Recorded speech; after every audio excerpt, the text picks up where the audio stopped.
Next speaker, please.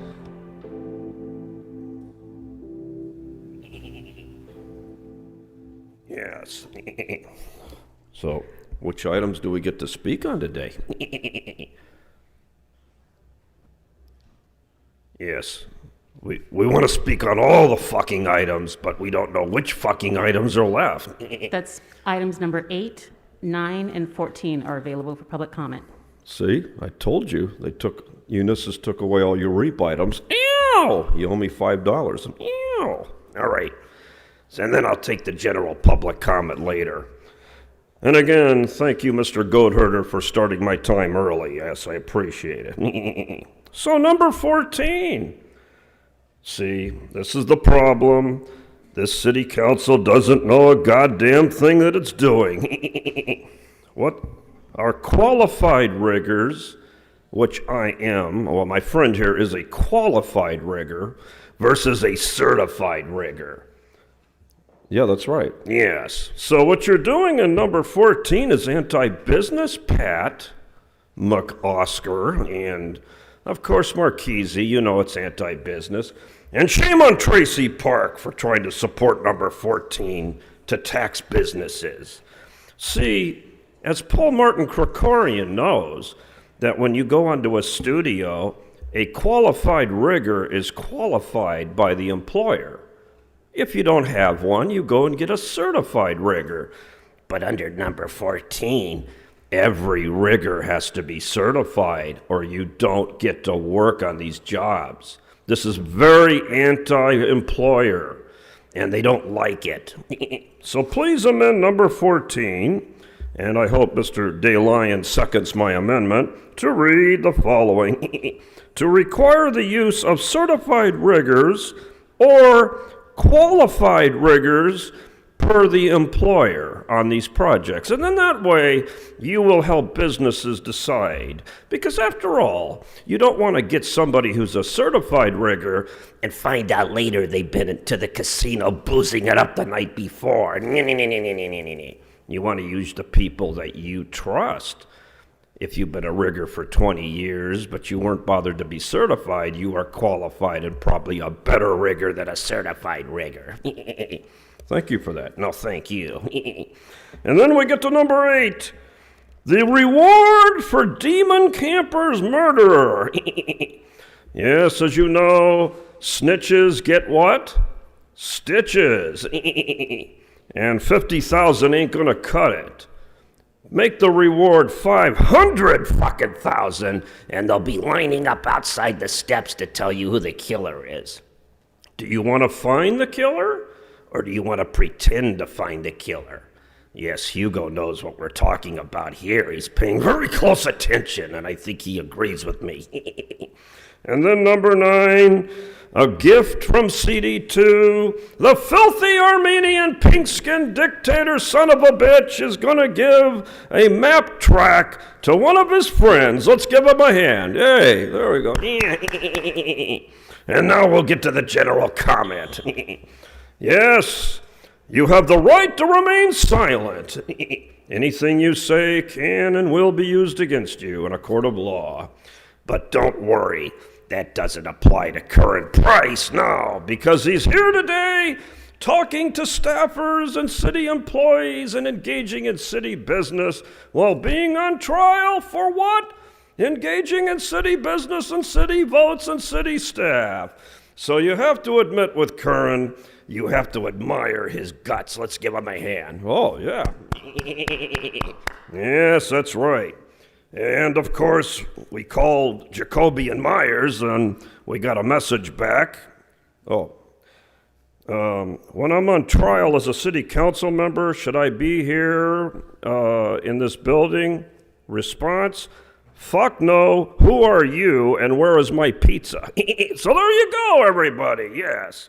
And 15 council members here, not a single one of them has been indicted so far today. Good job. Keep up the good work. Thank you.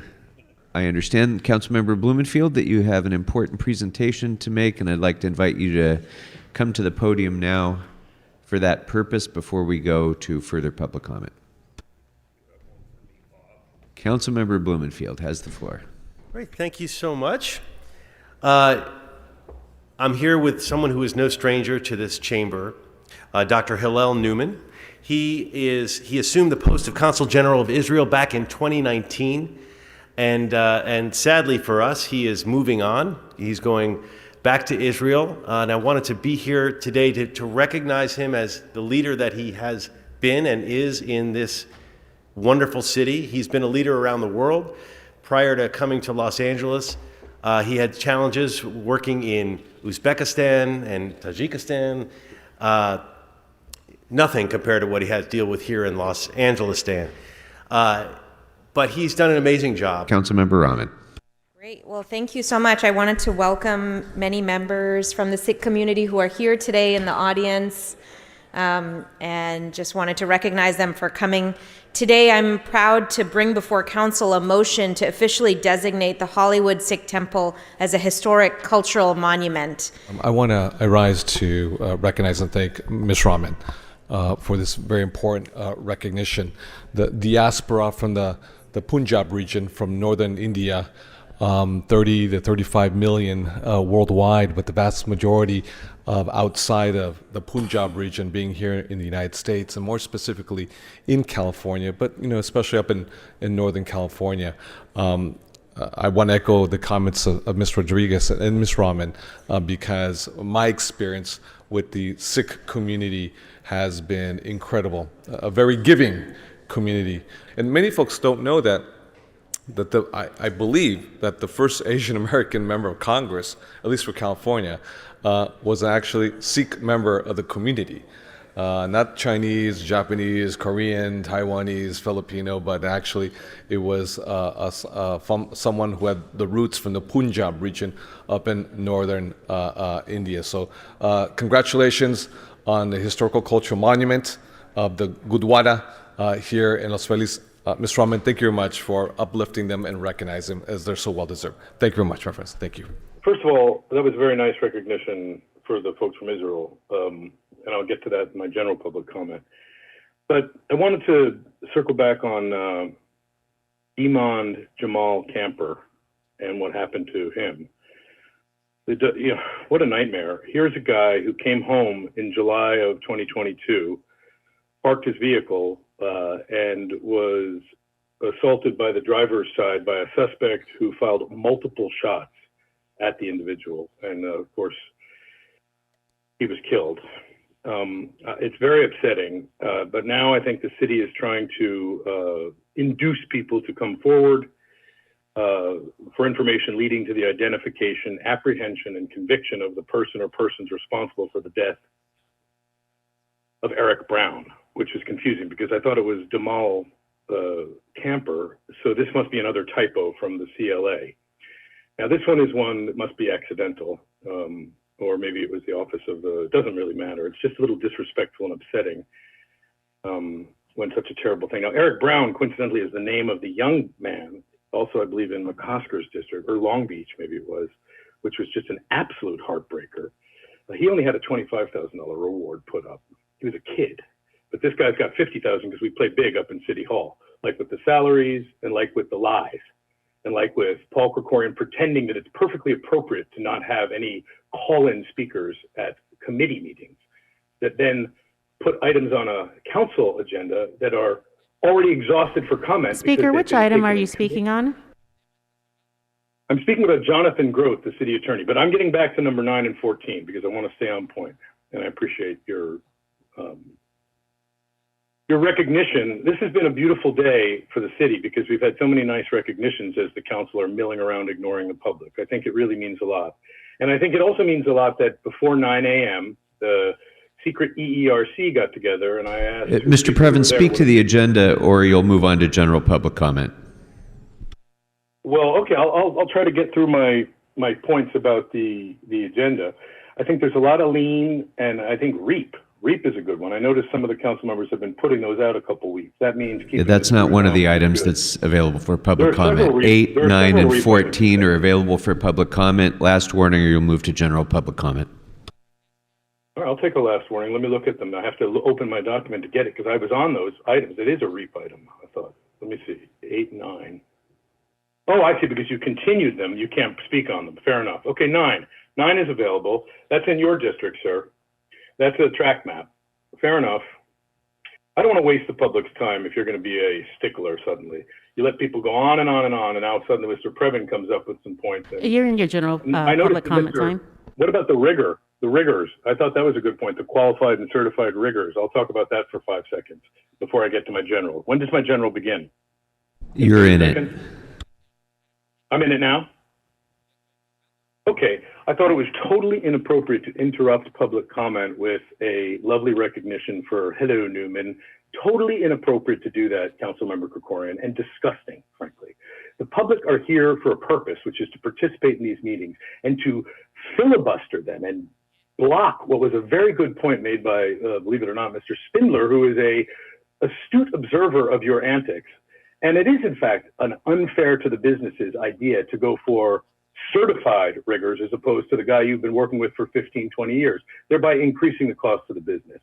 You, sir, ought to step down and let somebody who cares about the people as opposed to maneuvering in bureaucratic prevarication over and over again. You're a master at your game.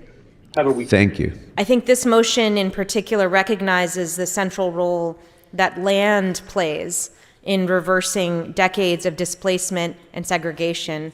And it builds on work that is now being done across the West Coast. The city of Eureka has turned over land that it owned on Tuluwat Island, where there was a deadly massacre of indigenous residents in 1860. Oakland is now planning to return 5 acres of Joaquin Miller Park to indigenous stewardship. And so this motion really builds on the work that's being done across California and across the country, and directs city departments to identify mechanisms to return surplus and underutilized public lands to indigenous communities for their use and benefit. And I'm really excited to work on this land inventory, not just for this effort, but also for all of the other efforts that we're working on across the entire council on how to better utilize all of the land that's owned by the city, by its proprietary departments, and by our partners. And I think this effort can be one of many linked efforts where we maximize the use of really our most valuable resource, the land that we sit on, and ensure that it is being used for the purposes of lifting up our people. So thank you all. Our parking and safety and athletics project, as it was originally conceived, we have been in opposition with numerous members of our community. I can tell you that the school has never reached out to any of its neighbors. It's never asked them what their opinion was. We wouldn't really be here if they would have come out to us and said, hey, look, guys, we're thinking of an idea. And we'd like to know what you guys think about it. And we were serving in the design of that project the needs of our students, the needs of ourselves. We hope that in the acquisition of the Weddington property, we have found a way to have purpose beyond ourselves. And we want to begin that process by listening. Right now, the project as planned is too big. It's too big. Is too big. Much too big. Far too big. Why are we building a SoFi Stadium in a single-family residence neighborhood? Just way too big. Too big. It is too big for this area. Too big. Big. Way too big. Way too big. It's too big. Too big. Monstrous. Big. Giant sports field. Giant lights. Once the last green space for miles and miles in the valley is gone and replaced with a giant toxic rubber doormat, where someplace very special to our neighborhood used to be, then it is gone forever and there's no getting it back ever. Purpose beyond ourselves.